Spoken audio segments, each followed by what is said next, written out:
रही है आप लोगों तक? ओके, स्टार्ट करते हैं।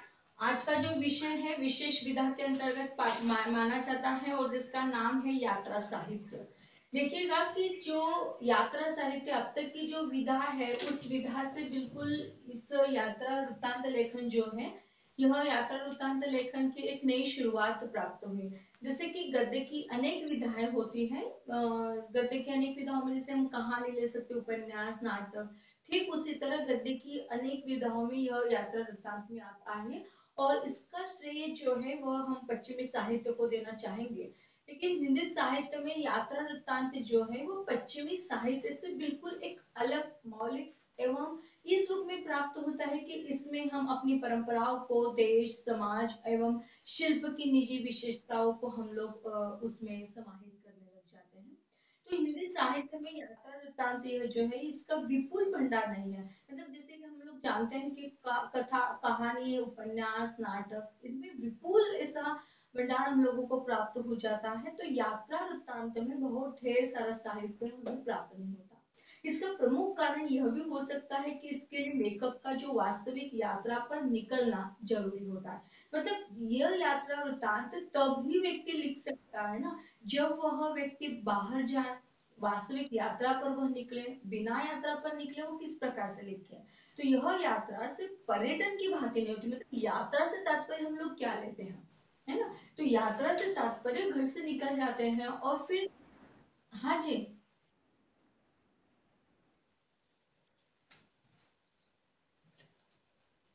नहीं क्लियर हो रहा है लेकिन हमारे पास तो दिखाई दे रहा है।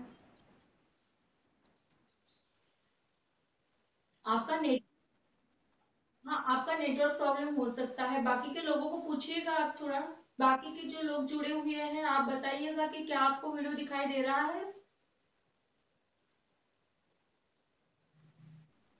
हाँ, क्योंकि हमारे दूसरे मोबाइल में हमने जो स्टार्ट किया हुआ है तो उसमें बिल्कुल क्लियर आ रहा है। तो जिनका नहीं दिखाई दे रहा है वो बाद में जब अपलोड करवा के डलवा देंगे तब उस समय में हम लोग उसे प्राप्त करते हैं। हम लोग बात कर रहे थे यात्रा साहित्य की। तो हिंदी साहित्य का जो यात्रा वृत्तांत हमें हम लोगों को प्राप्त होता है, तो ये यात्रा वृत्तांत विपुल साहित्य हम लोगों को नहीं मिलता, क्योंकि पर्यटन की भांति नहीं होता है। इसमें यात्रा हर स्थल, मानव संपर्क के साथ, रास्तों के साथ, देश काल या भिन्नता के साथ, उन विविधताओं के गहरे प्रवेश करने वाले दृष्टि के साथ होना चाहिए। साथ ही जब हम लोग प्राप्त करते हैं कि समस्त अनुभव ज्ञान से जो रचना होती है, तो यह रचनाओं को संपुष्ट करने की क्षमता भी रचनाकारों में होनी चाहिए। मनुष्य का मूल स्वभाव जो होता है, वह मनुष्य का मूल स्वभाव घुमक्कड़ होता है ना? मतलब आज हम लोग सभी घरों में कैद हैं। वास्तविक तौर पर यदि देखा जाए तो मनुष्य की जो निज प्रवृत्ति होती है वो घूमने की होती है ना? मतलब एक जगह पर हम लोग जब रहते हैं तो ऐसे बोर हो जाते हैं, है ना? फिर घर पर ही अच्छे से सुंदर से कपड़े पहन लेते हैं और चलो हम कल्पना करते हैं कि हम लोग गणपतिपुले पहुंच गए। होता है ना ऐसा? मतलब कई बार हम लोग अपने आप को वो सौंदर्य की लालसा की जो तलाश होती है ना, मनुष्य को घूमने के लिए प्रेरित कर देते हैं। एक ही वाक्य को याद कर लीजिएगा दोस्तों आप, कि सौंदर्य लालसा की तलाश मनुष्य को घूमने के लिए प्रेरित कर देती है। फिर यह सौंदर्य जरूरी नहीं है कि यह सौंदर्य किसी नारी का हो, या सौंदर्य किसी छोटे बच्चे का हो, या सौंदर्य किसी पुरुष का हो। तो प्रकृति के सौंदर्य को आकर्षित रूप में जब मनुष्य की लालसा जागृत हो जाती है तब मनुष्य घूमने लग जाता है और अनुभवों को, अपने मनोभाव को मुख भाव से उसे अभिव्यक्त करता है। तो उसे ही यात्रा साहित्य कहते हैं। आज हम आपका जो टॉपिक है, आपका जो पॉइंट है, फिर से एक बार हम लोग उसे देखने का प्रयास करेंगे। फिर से उसे देखने का प्रयास करेंगे हम उसे, कि यात्रा साहित्य क्या है। तो प्रकृति और सौंदर्य के आकर्षण से जब मनुष्य घूमता है और अनुभव को और उसके मनोभाव को मुख भाव से अभिव्यक्त करता है, तो उसे यात्रा साहित्य कहा जाता है। देखिएगा कि मनुष्य की जो प्रकृति है, मनुष्य का जो सौंदर्य है, जब वो उसे आकर्षित करने लग जाता है, उसे प्राप्त करने की, सौंदर्य को देखने की जो लालसा है, सौंदर्य को पाने की जो लालसा की तलाश वो व्यक्ति हमेशा करते रहता है और वह उस व्यक्ति को पराई उस मनुष्य को घूमने के लिए प्रेरित कर देता है। और इस साहित्य की जो विधा है, इस साहित्य की विधा का उद्देश्य लेखक के सुंदर अनुभवों को पाठकों तक पहुंचाना होता है। देखिएगा कि जब कोई व्यक्ति, अब मानते हुए चलेगा कि हम गए हैं महेश्वर, और जब हम लोग महेश्वर चले जाते हैं तो उस जगह का जो आनंद हमने लिया, उस आनंद को पाठकों तक पहुंचाने का जब हम प्रयास करते हैं तो दैट्स कॉल्ड यात्रा वर्णन। उसे हम पर्यटन भी कह सकते हैं, और जिससे आप लोगों को, मतलब हम सभी लोगों को एक प्रेरणा मिल जाती है कि चलो हम भी उस महेश्वर में जाए, हम भी उस जो जहाज महल है उसे प्राप्त करें, जो वहां के महल बहुत अच्छी तरीके से प्राप्त होते उसे हम लोग भी ले लें। तो यहाँ यात्रा वर्णन से तात्पर्य केवल यह होता है क्योंकि वह प्रकृति और सौंदर्य के आकर्षण को, जब मनुष्य घूमने के प्रति वह मुख भावों को अभिव्यक्त करता है तो उसे हम यात्रा साहित्य कहते हैं। फिर से एक बार यात्रा साहित्य जो है उसकी डेफिनेशन को हम आपके सम्मुख रखना चाहेंगे। प्रकृति और सौंदर्य के आकर्षण से जब मनुष्य घूमता है और अनुभव और मनोभाव को मुख भाव से अभिव्यक्त करता है तो उसे यात्रा साहित्य या यात्रा वृत्तांत कहते हैं। फिर से एक बार, प्रकृति और सौंदर्य के आकर्षण से जब मनुष्य घूमता है और अनुभव और मनोभाव को मुख भाव से अभिव्यक्त करता है तो उसे हम यात्रा साहित्य या यात्रा वृत्तांत कहते हैं।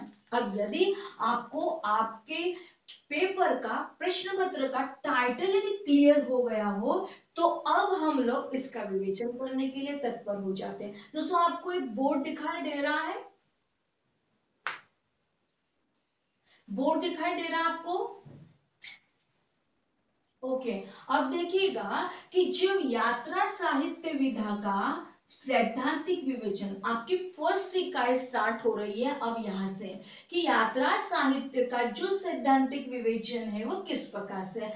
एक जगह पर हम लोग इसे देख पाए कि यात्रा साहित्य क्या है, यात्रा साहित्य किसे कहा जाता है, तो जो प्रकृति और सौंदर्य का जो मूल आकर्षण है ना, मतलब प्रकृति और सौंदर्य के मूल आकर्षण को देखने की जो लालसा मनुष्य को हो जाती है, जो तलाश वो व्यक्ति करता रहता है, तो यही यात्रा साहित्य का सैद्धांतिक विवेचन होता है। तो किस प्रकार से यात्रा साहित्य का सैद्धांतिक विवेचन होगा, कौन कौन सी ऐसी चीजें वहां पर आएगी, तो सबसे पहला है कि यात्रा साहित्य, यह जो शब्द है, इस शब्द का अर्थ क्या है। जो हमने आपको अभी परिभाषा बताई कि प्रकृति और सौंदर्य के आकर्षण से जब मनुष्य घूमता है, मनोभाव को मुख भाव से अभिव्यक्त करता है तो उसे यात्रा साहित्य।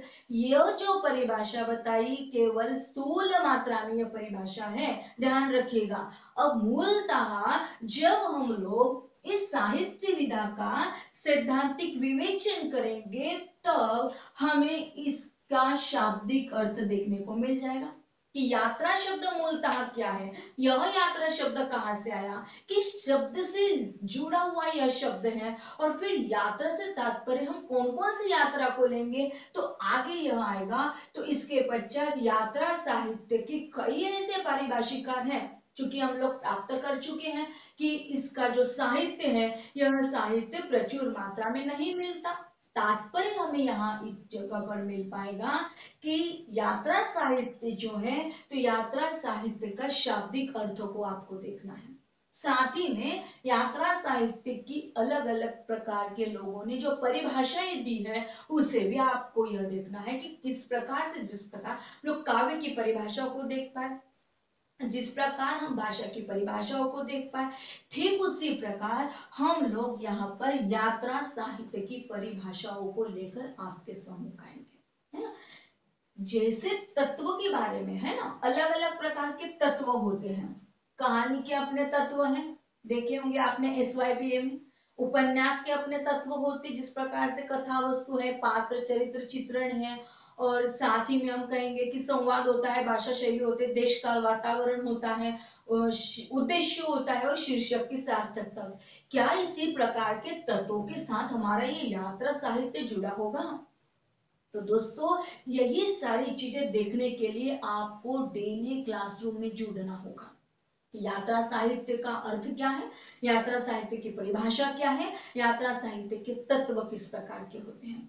अब और हमारा इसी टॉपिक के अंतर्गत जो हमारा पहला बिंदु है, पहला मुद्दा हम जिसे कहेंगे, उसके भीतर लास्ट वाला अपना पॉइंट आता है, उसमें प्रकार, अलग अलग प्रकारों के साथ उसे बांटा जाता है। अब देखिएगा कि जब यात्रा साहित्य के अर्थ को हम देख पाए, यात्रा साहित्य की परिभाषा को हम लोग देख पाए, यात्रा साहित्य के तत्वों को हम लोग देख पाए, तो यात्रा साहित्य के जो प्रकार है उसे भी हमें देखना है। जिस प्रकार हम लोग आपको बताते हैं कि गद्य की अलग विधाएं होती है, पद्य की अलग विधाएं होती हैं, उपन्यास की भी अलग अलग विधाएं, और उन उपन्यास की विधा में जिस प्रकार से अनेक प्रकार आते, ठीक उसी प्रकार क्या यात्रा साहित्य के भी कोई प्रकार होते होंगे। परंपरागत रूप से यदि देखा जाए या आधुनिक रूप से यदि देखा जाए तो प्रकार कौन से हो सकते हैं, तो ये जो पहला पॉइंट है, शाब्दिक अर्थ, परिभाषा, तत्व और साथ ही में आने वाला प्रकार, यह हम लोग बाद में देखेंगे। उसके पश्चात यात्रा साहित्य, अब दूसरा पॉइंट इसी इकाई से जुड़ रहा है कि यात्रा साहित्य का प्रयोजन क्या है। दोस्तों जब आप लोग घर पर रहते हो, हम लोग घर पर रहते, तो आपका घर पर रहना किसी न किसी प्रयोजन के आधार पर होगा। आपका यहाँ पर जुड़ना, इस क्लासरूम में जुड़ना, तात्पर्य यही है दोस्तों कि प्रयोजन से तात्पर्य उद्देश्य है। कहीं ना कहीं तो यात्रा का प्रयोजन रहा होगा। अब यात्रा का प्रयोजन हो सकता है कि यदि हम तीर्थ यात्रा के लिए निकलते तो हमारा प्रयोजन आध्यात्मिक क्षेत्र को विजिट करना होगा। मानते हुए चलिएगा कि यदि हमने आपको बताया था कि भाषा विज्ञान, जैसे हम लोग हिंदी भाषा का विकास इस प्रश्न पत्र के अंतर्गत जो वर्धा समिति है, या हम लोग राष्ट्रभाषा प्रचार समिति वर्धा है, राष्ट्रभाषा प्रचार समिति पुणे है, तो यदि हम लोग उस यात्रा को प्रारंभ करते हैं तो वो जो यात्रा होगी वह निश्चित तौर पर तीर्थ यात्रा न होकर शैक्षिक यात्रा होगी। अब देखिएगा कि जब इस प्रकार हम लोग किसी तीर्थ यात्रा पर जाते हैं तो हमारा प्रयोजन उस जगह पर अलग होगा, और जब हम लोग शिक्षा के क्षेत्र में वर्धा या पुणे को विजिट करते हैं तो यहाँ का प्रयोजन हम लोगों का अलग होगा। तीर्थ क्षेत्र में जब जाते हैं वहां का प्रयोजन डिफरेंट है, और जब शिक्षा के क्षेत्र में जाते हैं तब का प्रयोजन हमारा डिफरेंट है। ठीक यही यात्रा की जो यात्रा साहित्य का जो प्रयोजन है और किन किन प्रकारों से वह लदा हुआ है, बदा हुआ है, ये सारी चीजें हम लोग प्रयोजन के जब लेक्चर होगा उस समय में देखेंगे। अब हम लोग चलते हैं यात्रा साहित्य का महत्व क्या है। देखिएगा कि जब हम यात्रा साहित्य के महत्व की बात करते हैं, हर साहित्य जो भी लिखा गया उस हर साहित्य की अपना एक अलग महत्व था। हर एक का अपना एक मूल्य होता है, जैसे हर एक व्यक्ति का मूल्य होता है, ठीक उसी प्रकार हर एक साहित्य की विधा का अपना एक महत्व होता है। यदि वो लोग अपनी यात्रा के माध्यम से कुछ लिखने का प्रयास ही नहीं करते तो हम लोग जानते ही नहीं कि यात्रा साहित्य का महत्व क्या है। दूसरी चीज यह है कि जब हम लोग उसके महत्व को समझने लग जाते हैं तो फिर इस महत्व के साथ जुड़ने वाला और अन्य पॉइंट आ जाता है उसकी प्रमुख विशेषताएं। अब देखिएगा कि जब हम उसके शाब्दिक अर्थ को देख चुके हैं, उसकी परिभाषाओं को देख चुके हैं, उसके तत्वों की चर्चा कर चुके हैं, उसके प्रकारों की चर्चा कर चुके हैं, निश्चित ही तौर पर हमें साहित्य का जो यात्रा साहित्य है उस यात्रा साहित्य के प्रयोजन को भी हमें पता चल गया है कि यात्रा साहित्य का मूल प्रयोजन क्या होगा। अब यात्रा साहित्य का महत्व क्या होगा, कहीं ना कहीं तो जिस प्रकार से हर कोई उपन्यासकार या हर कोई कथाकार जब कोई अपनी कथा को लिखता है, अपने उपन्यास को लिखता है, निश्चित ही तौर पर उस विधा का अपना एक महत्व होता है। तब यह महत्व कैसा, तो हम लोग जब ये लेक्चर करेंगे तो उस लेक्चर के साथ साथ हम उसके महत्व को भी देखेंगे। अब देखिएगा कि उसकी विशेषताएं क्या होती है। हर कोई व्यक्ति अपने विशेषताओं के साथ जुड़ा है ना, तो ये जो यात्रा साहित्य किन किन विशेषताओं को प्रखर रूप से सामने लाता है। अब कई व्यक्ति ऐसे होंगे कि उनको ऐसा लगता होगा कि जब हम इस प्रकार की यात्रा करें तो उस यात्रा का जो महत्व था या यात्रा साहित्य की जो विशेषताएं है वो इस प्रकार से होनी चाहिए। व्यक्ति व्यक्ति के अनुरूप नहीं बल्कि साहित्य साहित्य के अनुरूप हमें इस जगह पर डालने की कोशिश करनी है। तो हमारा दूसरा पॉइंट समाप्त हो गया है। Do you understand? क्लियर हो गए हो आप? समझ में आ रहा है आपको? क्लियर होता है? आगे बढ़ते हैं। तीसरा पॉइंट हमारा है यात्रा साहित्य विधा का अन्य विधा की जो होती है उससे परस्पर संबंध। अब देखिएगा कि जब हम बात करते हैं यात्रा साहित्य की, मतलब तय है कि यहाँ यह जो यात्रा साहित्य है, यह यात्रा साहित्य गद्य की एक विधा में आता है ना। और दूसरे रूप में गद्य की अन्य विधाओं के रूप में प्राप्त होने वाली जितनी भी विधाएं होगी, मतलब कहानी ले सकते हैं, उपन्यास ले सकते हैं, नाटक ले सकते हैं, रेखा चित्र ले सकते हैं, संस्मरण ले सकते हैं, जो तमाम ऐसी गद्य की विधाएं हैं, उन विधाओं के साथ यात्रा साहित्य का परस्पर संबंध क्या हो सकता है, इसे जानने के लिए आपको लेक्चर्स को जुड़ना होगा। यूं नहीं कि सारी चीजें आपको इंट्रोडक्टरी सेशन में ही हम बता दें। तो आज का जो एक मात्र इंट्रोडक्टरी सेशन है, इंट्रोडक्टरी से तात्पर्य आपको आपके पाठ्यक्रम से परिचित करवाना है। तो आपके पाठ्यक्रम से परिचित करने से पूर्व हमने आपको बताया कि आपके पेपर का नाम क्या है। तो सर्वप्रथम आपके पेपर का नाम है, इसे याद कर लीजिएगा। आप लोग ज्यादा कंफ्यूज हो जाते हैं कि DSCEA, तो DSC का तात्पर्य यात्रा साहित्य से होता है। तो यात्रा साहित्य क्या है, इसका अलग मीनिंग होता है, यह हम लोग बाद में जो कल की तासिका होगी उसे समझाएंगे। क्योंकि यात्रा साहित्य की विधा का सैद्धांतिक विवेचन करना, शाब्दिक अर्थ, उसकी परिभाषा, उसके तत्व, उसके प्रकार, यात्रा साहित्य का प्रयोजन, महत्व, प्रमुख विशेषताएं, साथ ही में यात्रा साहित्य विधा का अन्य विधाओं का परस्पर संबंध, ये क्या है, तो इसे देखेंगे हम लोग। उसके पश्चात हमारी दूसरी इकाई आती है। तो दूसरी जो इकाई है उसमें है यात्रा साहित्य विधा का विकासात्मक अध्ययन। दोस्तों आप लोग यदि गूगल क्लासरूम में जुड़े हो, तो गूगल क्लासरूम में हमने आपको ये सिलेबस डाल दिया है। सिलेबस की आज ही प्रिंट निकाल लीजिएगा। कहीं ऐसा ना हो जाए कि हम उस सिलेबस को उड़ा दें। उड़ाने से तात्पर्य है कि पहला टॉपिक ले लिया और लास्ट पर चले गए, तो आपका ये पूरा अधिकार बनता है कि मैम आपने ये पहला लिया और लास्ट तक कैसे पहुंच चुके। That's your rights, okay. तो आप ये सारी चीजों को समझिएगा और इसी कारण आपको गूगल क्लासरूम पर हमने आपको सिलेबस डाले हुए हैं, उससे लिख सकते हैं तो बेटर होगा, नहीं लिख सकते तो उसकी प्रिंट आउट आप सभी के पास होना नितांत आवश्यक होगा। देखिएगा कि जब हम लोग देखते हैं पहला टॉपिक अपना कंप्लीट हो गया, यात्रा साहित्य क्या है यह हमें समझ में आ गया।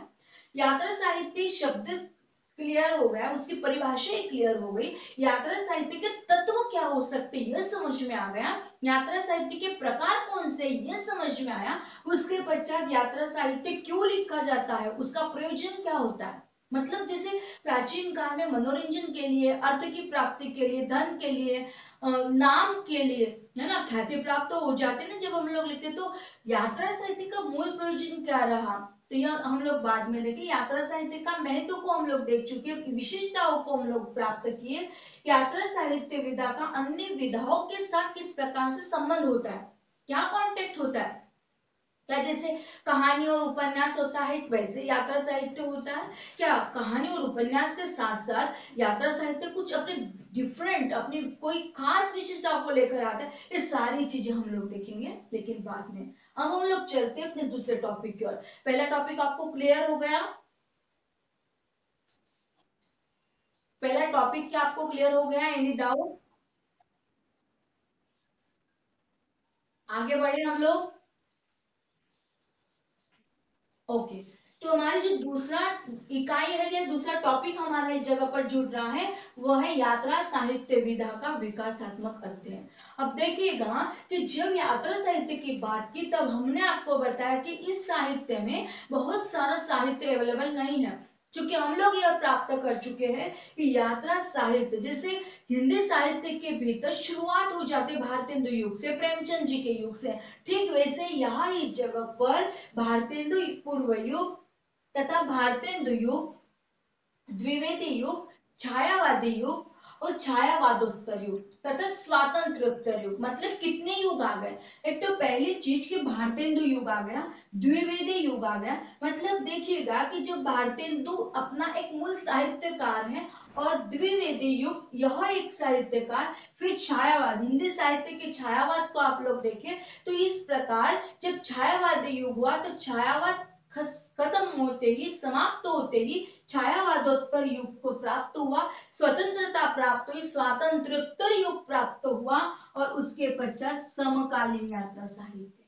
इस प्रकार से भारतेंदु युग से हमारी यात्रा करते करते भारतेंदु युग में किस प्रकार का यात्रा वर्णन लिखा गया, द्विवेदी युग में किस प्रकार का यात्रा साहित्य लिखा गया, छायावादी साहित्य कैसा रहा, छायावादोत्तर युग साहित्य कैसे लिखा गया, स्वातंत्र्योत्तर युग में किस प्रकार से यात्रा साहित्य की चर्चा की गई, समकालीन रूप में यात्रा साहित्य किस रूप में प्राप्त हुआ, साथ ही में यात्रा साहित्य। अब नेक्स्ट पॉइंट हमारा जुड़ता है कि यात्रा साहित्य के प्रमुख साहित्यकार कौन से हैं।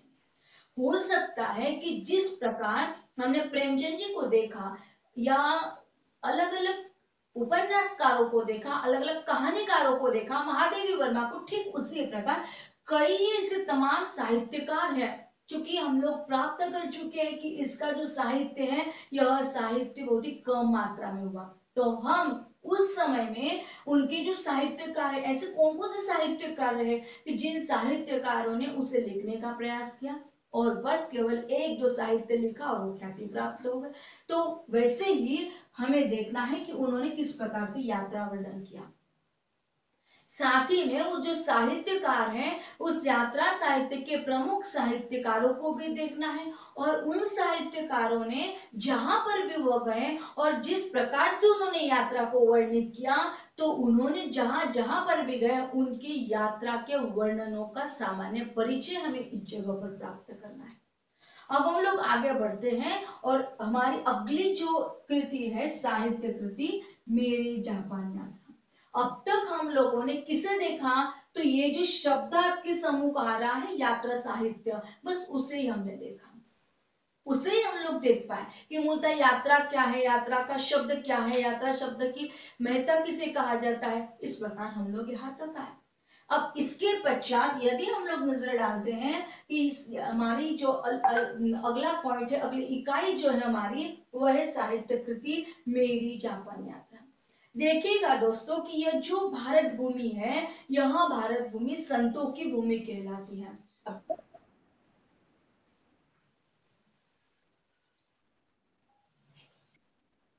हमारी आवाज नहीं आ रही है,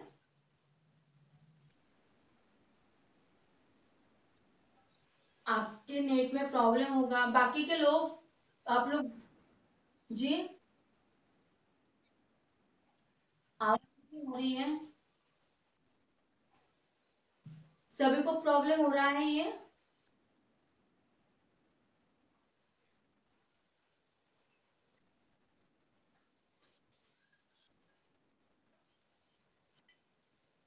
सभी को प्रॉब्लम आ रहा है क्या यह आवाज ना आने का।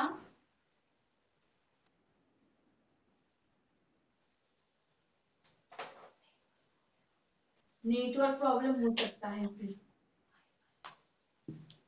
बिल्कुल आवाज क्लियर नहीं हो रही है।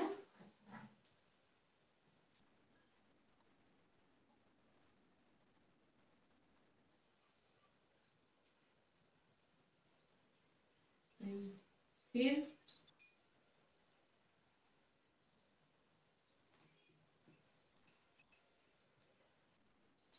हम लोग कल, हेलो,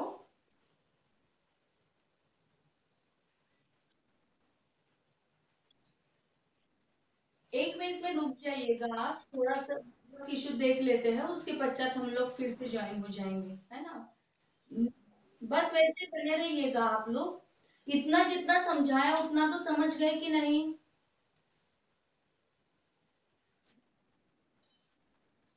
पूरा मतलब बहुत सारी प्रॉब्लम आ रही है या बीच बीच में ही केवल रुकावट आ रही है।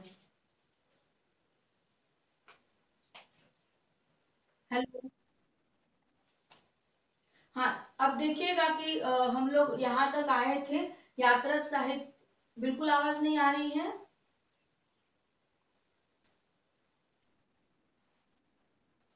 अब आ रही है? कंटिन्यू करना है बेटा, या कल कल ये वीडियो बनाकर कल करना है इस लेक्चर को? कंटिन्यू करना है ना? हाँ, तो अब तक हम लोग यात्रा साहित्य को सैद्धांतिक विवेचन को देख चुके हैं कि यात्रा साहित्य मूलतः किसे कहा जाता है, यात्रा साहित्य शब्द क्या है, यात्रा साहित्य की परिभाषा क्या है, यात्रा साहित्य का प्रयोजन क्या है, उसके तत्व क्या है, उसके प्रकार क्या है, उसका अन्य विधाओं के साथ क्या परस्पर संबंध होता है, उसे हम लोग देख चुके हैं। लेकिन यदि हम लोग चर्चा करते हैं हमारी तीसरी इकाई की, तो हमारी जो तीसरी इकाई है, चूंकि वह संतों की भूमि कहलाती है, भारत की भूमि या संतों की भूमि है, और जब संतों की भूमि कहलाने वाली हमारी संतों की भूमि में उत्पन्न होने वाले जो राष्ट्र संत हैं तुकडोजी महाराज, और उन्होंने प्राप्त किया हुआ जो उनकी जापान यात्रा है, उसका परिचय आपको मिलने वाला है।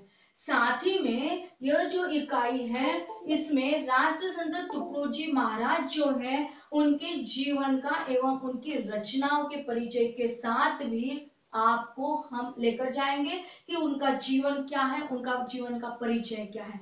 देखिएगा कि राष्ट्र संत तुकडोजी महाराज कहाँ पर जन्म हुए, उन्होंने कौन कौन सा कार्य अपने जीवन में किया, तो ये सारी चीजें आपको इस एक अध्याय के भीतर, इस इकाई के भीतर आप लोगों को देखने को मिल जाएंगे। साथ ही में उन्होंने बताया एक लिखा हुआ है मेरी जापान यात्रा, तो मेरी जापान यात्रा से तात्पर्य क्या है, और मेरी जापान यात्रा यह जो विषय है, तो इस साहित्य कृति का तात्विक विवेचन, उसका विश्लेषण भी आप लोगों को प्राप्त करना है। साथ ही में मेरी जापान यात्रा साहित्य कृति के आशय को, उसके विकास को, उसके उद्देश्य को भी आपको चर्चा करनी है। तो साथ ही में यात्रा वर्णन में चित्रित यथार्थता, अब कैसे से यथार्थता होती है, क्योंकि उसमें प्रत्यक्ष अनुभव का कथन हो सकता है।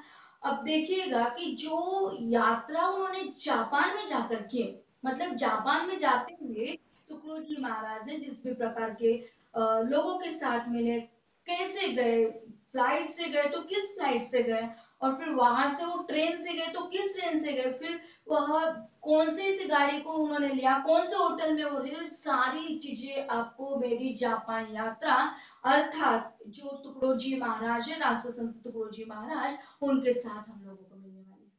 इसके साथ साथ यात्रा वर्णन में चित्रित जो यथार्थता है ना, मतलब जो वास्तविक चित्रण उन्होंने किया, वास्तविक जो भोगा हुआ यथार्थ था, उस भोगे हुए यथार्थता को वह अपने प्रत्यक्ष अनुभव कथन को अभिव्यक्त कर पाएंगे। मतलब जहां पर हम लोग चले जाते हैं ना, तो जाते जाते हम लोग अपने यथार्थ अनुभवों को जब शेयर करते हैं, मानते हुए चलेगा कि हम किसी बहुत सुंदर एक जगह पर पहुंच गया, पर्यटन स्थल पर, निकलिएगा मत घर से बाहर, है ना, बाहर निकलना मना है हम लोगों के लिए, कोई भी बाहर नहीं निकलेगा, लेकिन कल्पना कीजिएगा, केवल कल्पना के जरिए ही पहुंच जाएंगे हम सभी लोग, एक सुंदर से पर्यटन स्थल पर पहुंच जाएंगे, बहुत सुंदर प्राकृतिक धरोहर है, झरना बह रहा है, बहुत सुंदर पानी है, और उसमें हम सभी लोग पानी खेल रहे हैं, कल्पना कीजिए, पहुंच गए ना, आ जाइएगा दोस्तों वापस। तो ठीक वैसे ही हमारी ये जो जापान यात्रा की, तो जापान यात्रा करने वाले हमारे थे राष्ट्र संत तुकडोजी महाराज। उन्होंने अपने जापान को चलते हैं कि जितने भी उनके साथ आए हुए उनके एक्सपीरियंस थे, जितने भी अनुभव थे, उन अनुभवों को क्या क्या उन्होंने कथन किया, और उन अनुभव कथन को हमने क्या क्या अभिव्यक्त किया। और जब वो अपने साथ अनुभव को कथन करते, तो हमें ऐसा एहसास होने लग जाता है कि वह जो साहित्य कृति है, यह साहित्य कृति मूलतः प्रासंगिक हो जाती है। मतलब आज भी उस कृति का महत्वपूर्ण होना, उसके महत्व को प्रतिपादित करना, या समाज के लिए आज भी ऐसे संतों की आवश्यकता है ना, संतों की भूमि कहलाती है। लेकिन जिस प्रकार से आज के लोगों का बर्ताव हो रहा है, तो वह हमारी संतों की भूमि कहीं भूतों की भूमि न बन जाए, डर भी लगने लगता है। तो यह संतों की भूमि को बचाने के लिए ही मेरी जापान यात्रा, जो राष्ट्र संत तुकडोजी महाराज ने की, एक अच्छी खासी अभिव्यक्ति आप लोगों के सम्मुख लेकर आएंगे, एक ऐसी साहित्य कृति जो वो आपकी प्रासंगिकता के साथ जोड़ने वाली है, आपके महत्व के साथ रेखांकित करने वाली है। तो मेरी जापान यात्रा में साहित्य कृति की एक कलात्मकता होती है, एक पात्रों को रेखांकित करने की, मतलब जहां पर जिस प्रकार के पात्र जुड़ते चले जाएंगे, और उसी प्रकार से हमारी जो जापान यात्रा है, उस जापान यात्रा की कोई ना कोई तो खासियत रही होगी। जापान यात्रा के चलते किस प्रकार की वह वर्णन होगा, किस प्रकार से शिल्पगत अध्ययन उन्होंने किया, किस प्रकार से विश्लेषण को उस कृतिकार ने रूपायित किया, उसे भी हम लोग देख पाएंगे दोस्तों। तो उसका जो परिवेश का चित्रण है, मतलब जहां पर भी हम लोग चले जाते हैं ना, कहीं पर भी, मतलब देखिएगा कि जब हम लोग एक परिवेश को देखते हैं, किसी भी प्रकार का परिवेश होता है, यदि हम लोग यहाँ से ही दूर निकल जाते हैं, एमपी में चले जाते हैं, तो एमपी में महेश्वर करके, तो वहां के परिवेश को यदि देखते हैं तो इतना सुंदर एवं मनोरम चित्रण वहां का दिखाई देता है कि ऐसा लगता है हम लोग किसी जहाज महल में बैठे हुए, तो ऐसा लगता है कि बस हम जहाज में बैठे हैं। एक्चुअल में देखा जाए तो जहाज नहीं होता, बल्कि वह एक महल है। मतलब इस ओर भी देखते तो पानी और इस ओर भी देखते तो पानी, और पानी के बीच में धरोहर में बैठी हुई हमारा वो जो महल है, दरअसल जहाज में। तो ऐसा एहसास होने लगता है उस परिवेश में जाकर। तो ऐसा ही परिवेश, उस परिवेश का जो चित्रण होता है, उस परिवेशगत चित्रण को भी आपको देखना है। लेकिन यह परिवेशगत चित्रण आपको मेरी जापान यात्रा का देखना है, किसी वह माहेश्वर का बिल्कुल नहीं देखना है, ध्यान में रखिएगा। यह माहेश्वर का चित्रण केवल आपको समझ के लिए बता दिया, लेकिन यहाँ आपको क्या देखना है, तो मेरी जापान यात्रा को देखना है। साथ ही में उसका जो सांस्कृतिक आदान प्रदान है ना, अपनी संस्कृतियों को हम लोग हमेशा अपनाने वाले हैं। हमारी भारतीय संस्कृति अलग अलग देशों की संस्कृति से बिल्कुल भिन्न है। मतलब यदि हम लोग करते हैं एक अपने देश की तुलना दूसरे किसी देश के साथ करते हैं, तो देखिएगा कि हमारा ये जो देश है अपनी संस्कृति से, अपने धरोहर से ही बहुत अच्छा खासा फलीभूत हुआ है।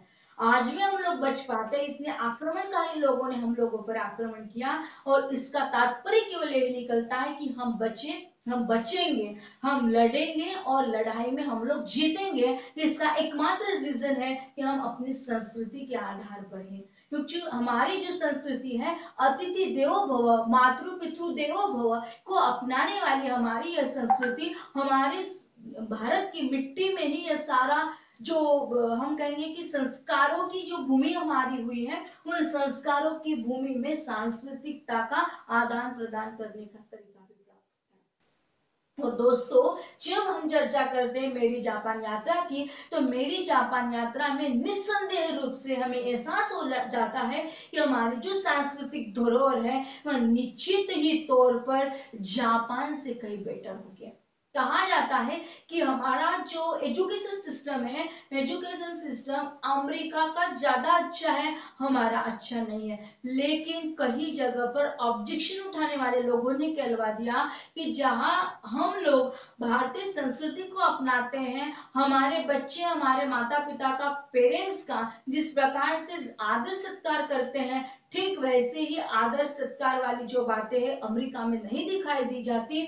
जाहिर से तौर पर हमें एहसास होने लगता है कि भारतीय संस्कृति में पले बड़े होने के नाते हम लोग भारतीय संस्कृति को अपनाते हैं। तो क्या इससे जापान की यात्रा होगी, क्या इससे जापान की संस्कृति होगी, कौन से ऐसी प्रासंगिकता होगी कि जिन प्रासंगिकताओं के साथ स्वयं हमें तुकड़ोजी महाराज जो है उन प्रसंगों के माध्यम से आज हमें उसका यथार्थ चित्रण कराने में माहिर रहे होंगे। कौन कौन से इस जापान की विशेषता रही होगी, क्योंकि वह जापान की यात्रा हमारे सांस्कृतिक धरोहर को और अधिक रूपायित करने के लिए लोलुप हो जाएगी। तो दोस्तों, इन सभी पॉइंट्स के साथ आगे और हमारा पॉइंट है, इस जो हमारा मेरी जापान यात्रा है, इस साहित्य कृति का शिल्पगत अध्ययन एवं उसका विश्लेषण। हर कोई व्यक्ति अपने अपने शिल्प के आधार पर लिखता है। आप उसकी अपनी खासियत होती है, उसकी अपनी एक बोली होती है, उसकी अपनी एक भाषा होती है, उसकी अपनी एक स्टाइल होती है ना। तो शिल्पगत जो अध्ययन होता है, उसका विश्लेषण किस प्रकार से राष्ट्रसंत तुकडोजी महाराज कर पाए। अब देखिएगा, अब आप लोग यकीन करते हो कि महाराष्ट्र में रहने वाला वह बंदा कितने सालों में वो यहाँ से वहां जापान कैसे पहुंच चुका। अब जापान में चलते उन्होंने किन किन प्रकार के गाड़ियों को, किस प्रकार के उपादानों को आत्मसात किया होगा, किस प्रकार से उन्होंने उस कृति का निर्माण किया होगा, किस आशय के साथ किया होगा, किस विषय के साथ या किन उद्देश्य को लेकर उन्होंने ये जापान यात्रा लिखी होगी। हमने कहलवा दिया आपको इस पॉइंट के भीतर कि हर किसी का कोई ना कोई प्रयोजन होता है ना। आप घर पर हो, हम घर पर है, लेकिन घर पर बैठे बैठे भी हम आपको और आप हमें देख पा रहे हो, है ना। तो इसका मतलब तय है कि आपका यहाँ पर जुड़ना प्रयोजन है, आप यहाँ पर जुड़े पढ़ने के लिए और हम यहाँ पर जुड़े पढ़ाने के लिए। तो निश्चित ही तौर पर हमारे राष्ट्र संत तुकडोजी महाराज का मेरी जापान यात्रा यह लिखने का कोई ना कोई प्रयोजन रहा है। तो उनका जो प्रयोजन रहा वह प्रयोजन अत्यंत साफ सुथरा है। और मतलब कि जब उनकी साहित्य कृति के आशय को हम पढ़ते हैं, उसके विषय को जब हम लोग समझते हैं, उसके उद्देश्य पर जब हम लोग चर्चा करते हैं, तब साथ ही में यह जो यात्रा वर्णन उन्होंने किया, यह यात्रा वर्णन करते हुए कितनी यथार्थता के साथ, कितनी मंगलमयता के साथ उसे अभिव्यक्त किया, कितनी प्रासंगिकता उसमें रही कि आज वह अपने पास, अपने साथ, अपने जीवन में न रहते हुए भी हमें एहसास होने लग जाता है कि वो आज भी जीवित है। आज भी उनके साहित्य के माध्यम से हमें एहसास होने लग जाता है कि मेरी जापान यात्रा के माध्यम से ही क्यों न हो, हम लोग भारत को छोड़ दिए, जापान यात्रा को प्राप्त कर दिए।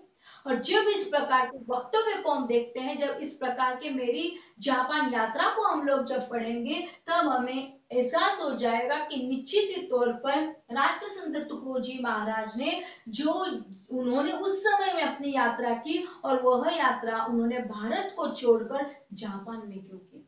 कोई ना कोई तो निश्चित प्रयोजन उनका रहा होगा उस युग में कि वो भारत को छोड़ गए और भारत को छोड़कर वो जापान में चले गए।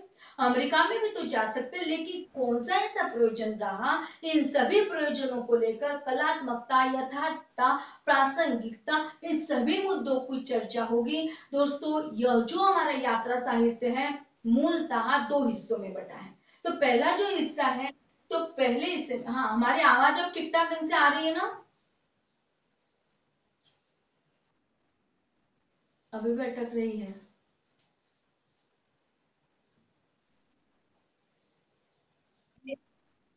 अरे यार, क्लियर नहीं हुआ है बिल्कुल भी।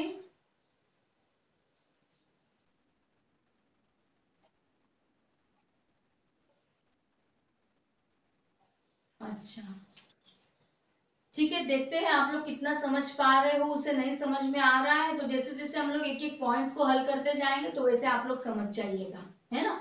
तो यह जो हमारा यात्रा साहित्य है, यह यात्रा साहित्य मूलतः दो हिस्सों में बांटा है।